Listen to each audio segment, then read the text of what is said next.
Mr. President, Excellencies, ladies and gentlemen, I am pleased to join leaders from around the world in this beautiful city. Paris has long been a symbol of human endeavor and enterprise. It also epitomizes human resilience in the face of adversity. We are meeting at a defining juncture, a crossroads that offers both a historic opportunity to act against the threat of climate change and a strong global will to take that course. This is all the more important for countries like Pakistan, whose contribution to global warming is minimal, yet it remains one of the most vulnerable to its adverse effects. Stemming the tide of climate change is a global challenge that requires collective action. Our responsibilities, however, are not evenly spread.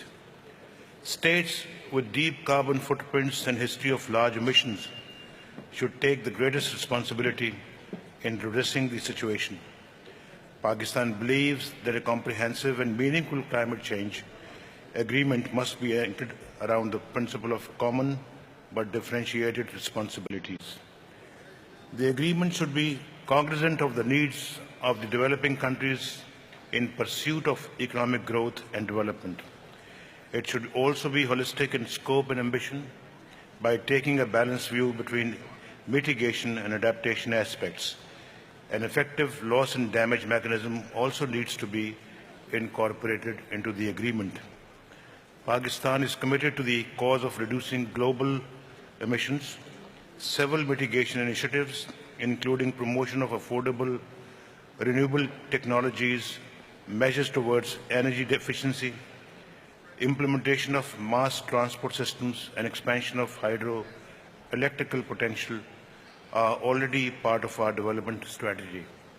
For the effective implementation of our national programs, finance, technology transfer, and capacity building remain key enablers. As the main financial delivery mechanism of the agreement, the Green Climate Fund holds the potential to provide a powerful stimulus towards low carbon and carbon resilient development solutions. We would also need to ensure transparency in support provided to the developing countries. Ladies and gentlemen, Pakistan remains committed to the development of a responsive global climate governance framework. Having made major strides toward this goal, what is now required is the right mix of flexibility and foresight by all parties to secure convergence on all outstanding issues.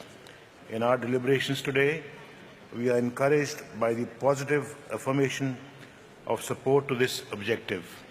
Pakistan looks forward to working closely with our global partners towards an agreement which enjoys both strong political ownership and broad social acceptability.